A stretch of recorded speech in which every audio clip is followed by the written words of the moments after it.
आज पहिला सोमवार हा 71 वर्षांनी आलेला आहे। महाशिवरात्रीमध्ये जे आपल्या जे काही श्रावण मासामध्ये जो सोमवार येतो तो पहिला सोमवाराचा योग येण्याचा काळ हा ह्या वर्षामध्ये आलेला आहे। म्हणून आम्ही जगदीश्वराच्या इथे येऊन सगळ्यांनी पूजापाठ केली। महायुतीच्या आमच्या सगळे पदाधिकारी कार्यकर्ते, आमचा सहकारी मित्र अनिकेत तटकरे, त्यानंतर आमचे जिल्हा प्रमुख, संपर्क प्रमुख, सहसंपर्क प्रमुख, मुंबई मंडळाचे सर्व आमचे पदाधिकारी आलेले आहेत, इथले आलेले आहेत। आमचे युवा सेना, महिला आघाडी, शिवसेना आणि आमच्या सहयोगी पक्ष, तर तुम्हाला पाहिलं राष्ट्रवादी काँग्रेस पक्ष, अजितदादा, आणखी भाजप, भारतीय जनता पार्टी आणि जे काही आमच्या आरपीआयचे लोक आलेले आहेत, काही मुस्लिम समाजाचे लोक आलेले आहेत, तर यांच्याकडनं सगळ्यांनी आम्ही उभे राहून एकच गाऱ्हाणे गायलं की जे महायुतीचा कारभार जो आतापर्यंत जो चांगला चाललेला आहे तो पुढे चालवण्यासाठी पुन्हा एकदा या महायुतीच्या सगळ्या आमदारांना निवडून द्यावं ही आमची रायगडावरून केलेली प्रार्थना आहे।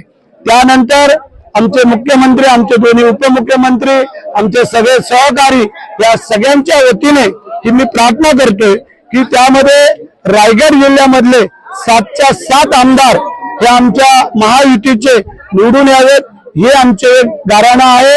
आणि दुसरं की ज्याप्रमाणे आता पाऊस, प्रलय काही ठिकाणी आहे तो आता थांबावा, प्रलय पाऊस थोडा असावा, परंतु जे काय पूर येतोय, महापूर येतोय हे आपण सगळीकडे पाहताय, त्याच्याने शेतकरी हवालदिल झालाय, कष्टकरी कामकरी।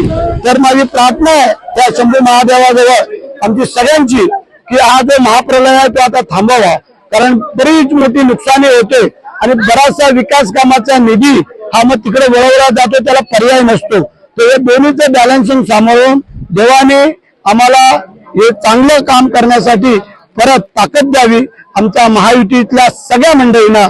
आणि पुन्हा एकदा मी या शंभू महादेवाजवळ प्रार्थना करतो की आजची आमची प्रार्थना मान्य करून घे, आमचं गाऱ्हाणं मान्य करून घे, महायुतीची परत सत्ता येऊ दे, महायुतीच्या रायगडच्या 7च्या 7 आमदार येऊ दे आणि महायुतीची सत्ता येऊ म्हणजे महाराष्ट्रातले सगळे आमदार विजय होऊ दे।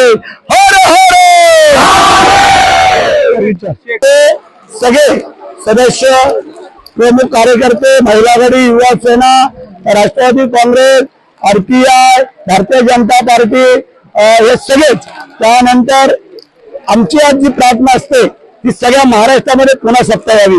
आणि मग आज आमचे जोडीदार श्रीवर्धन आम्ही बाजूला आहेत ना भाऊभाऊ, त्यामुळे आम्ही दोघांनी आता सांगितलं सगळ्यांना की आता तुम्ही आम्ही इथं सूत्र वाढवलेलं आहे, तुम्ही आता पुढे सुरुवात करावी। टाइम्स डिजिटलला लाईक करा, शेअर करा, सबस्क्राईब करा आणि बेल आयकॉन दाबायला विसरू नका। Times digital.